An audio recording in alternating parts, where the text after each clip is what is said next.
everybody, and welcome back to my coverage of the light novel announcements out of Anime Expo 2023. Last night, Yen On held their panel, and they announced a bunch of new light novel titles, some new side story volumes for existing titles, and a whack ton of brand new audiobooks. And so I'm going to cover all of that in this video. So first up, we have a side stories volume of the series Do Ra Ra Ra. This one, the story of course is by Ryogo Narita, and what they state is that this collection of short stories and vignettes provides 9 tales of not so ordinary life in Ikebukuro, including some reminiscing at Selty and Shinra's big hot pot party, the coming of age ceremony of the older Raira gang, and another supernatural visitor to Tokyo. Additionally, they also licensed the ReZero short story collection, which of course is by Tappei Nagatsuki.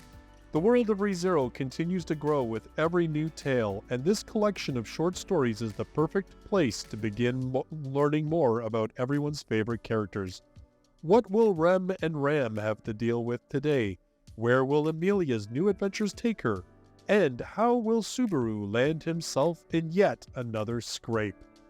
Funny enough, I actually saw this tweeted out about from Sean Gaffney, who also covers and reviews a lot of light novels. And he said that this short story collection was way more relevant like numerous volumes ago. So, I mean, I don't think anybody's going to be really put out by there being new ReZero content, but as sometimes or often the case, seems like we're a little bit behind on when we probably should have had this. Additionally, they also said that they are going to be doing a print run of the light novel series Blade and Bastard. This one, the story is by Kumo Kagyu, and this is the author of Goblin Slayer. Deep in the unexplored reaches of the dungeon, a corpse is discovered, one that shouldn't exist. After Iarmus is resurrected, his memories of life before death are gone, and he spends his days delving into the dungeon to retrieve the bodies of dead adventurers. Can they be revived as well? Or will God reduce them to piles of ash on the altar?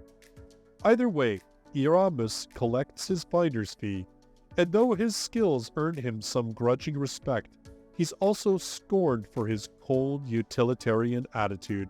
The living keep their distance. Iarmus consorts primarily with the dead. That is, until he meets Garbage, a feral young swordswoman who's the sole survivor of a massacred party. With Garbage by his side, Iarmus ventures deeper to scour the dungeon for clues to his past, all while avoiding monsters, traps, and the inevitability of a permanent ashen demise. So what's interesting about this is that this was licensed by J-Novel Club some time ago and is being released in digital format by them, and now Yen On is doing a print run, again showing sort of that increasing unity between the companies as they are now both subsidiaries of Kadokawa. Next up are 2 light novels that actually have ties to other properties that Yen On publishes. The first is a prequel series to one of their existing titles, and that is It Wrong to Try to Pick Up Girls in a Dungeon? Astrea Record. This is written by Fujino Omori, who of course is the author of Is It Wrong to Try to Pick Up Girls in a Dungeon? And it's actually a novelization of a storyline that was in the Danmachi game. So, kind of interesting. It's set 7 years before a certain boy will arrive in the Labyrinth City. An era of chaos and strife reigns supreme. Ryu Leon spends her days serving the goddess Astrea while searching for a brand of justice she can believe in. She's not alone, for the rest of Astrea Familia are a rare source of light in these dark times. In the shadows, however, something evil is stirring, a threat that will shake Arario to its very foundations. Also tied to another one of Yen On's licensed properties is Babel, and this is by Kuji Furumiya, and this is actually the sequel series to Unnamed Memory. So again, that's the tie there. One day, college student Shizuku Minase stumbles from modern-day Japan into a fantasy world. While wandering through a backwater region of this world of sword and sorcery, she meets Eric, an eccentric young man studying a magical script. The pair strike a deal. He'll help Shizuku return home if she teaches him Japanese. Thus, the pair set off across the magical continent of Arceus in search of a way back to Earth. Next up, Yenon announced a whack ton of audiobooks. And I'm just going to run through them because a lot of these are very established series. There is just one that is a standalone novel. At least I'm pretty sure it's a standalone novel. The author is known for her novels. In fact, this one, I'll just tell you right out of the bat, it's Yami Hara. And this one, the author has also written Lonely Castle in the Mirror, which, funny enough, I just saw the animated movie of that just the other day and playing in theaters here. And so, as I said, she's known more for her standalone novels. She is an award-winning novelist. This one actually sounds pretty cool. I think I'm going to probably review this actual novel itself.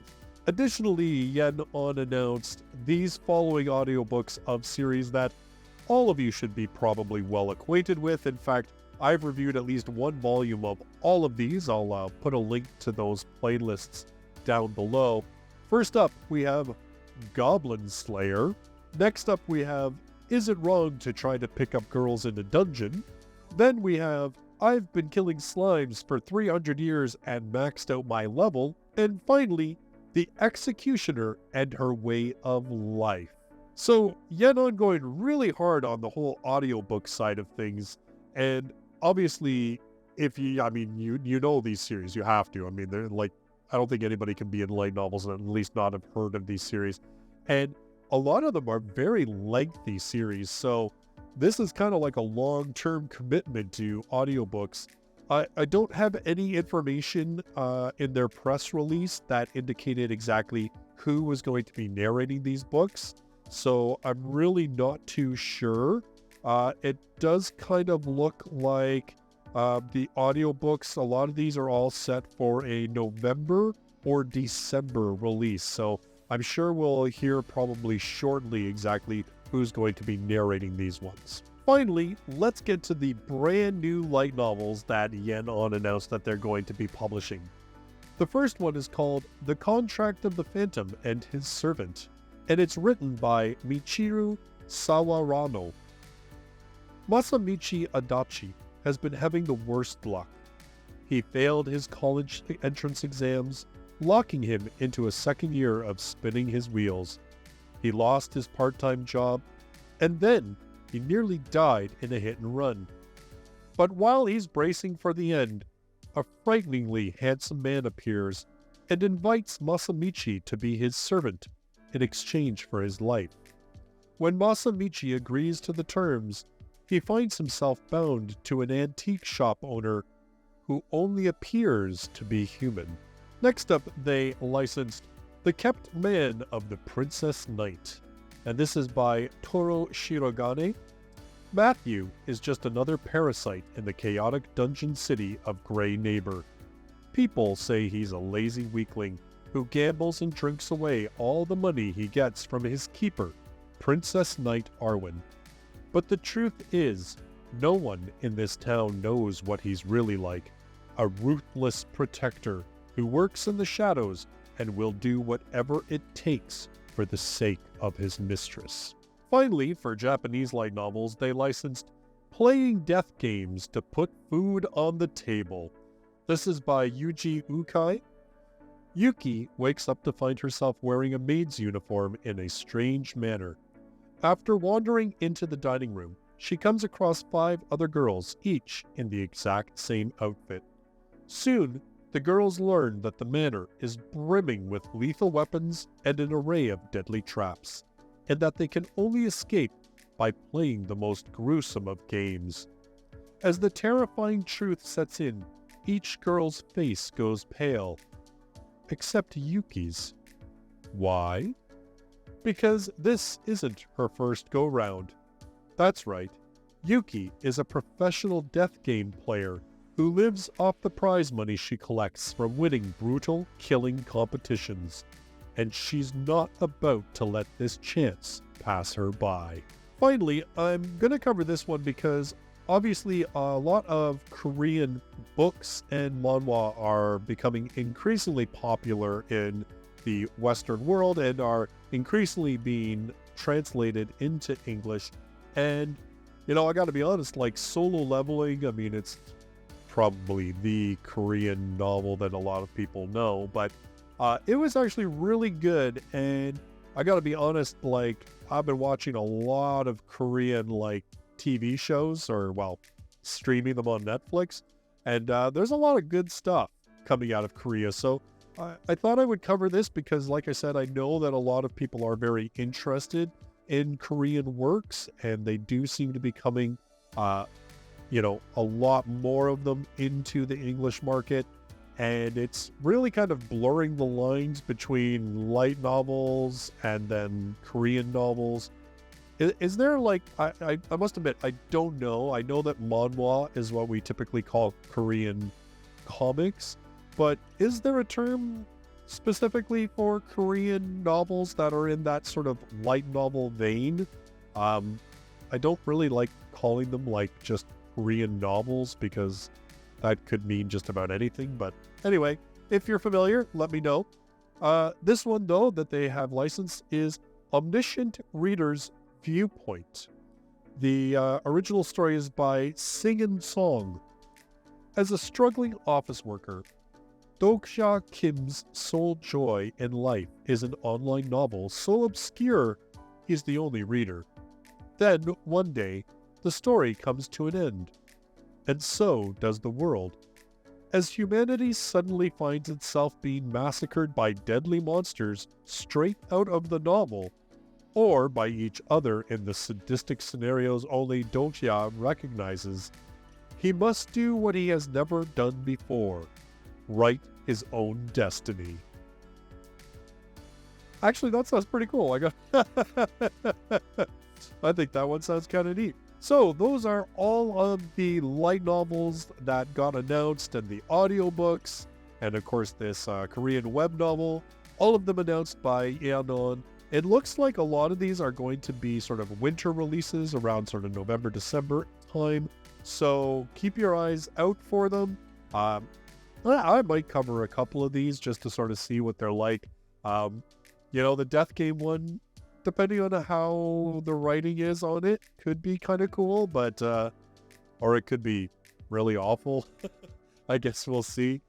In any case, which ones of these are you most interested in? Are you interested in any of them? What are your feelings on the whole audiobook thing? Is the audiobook phrase, like, well and truly here?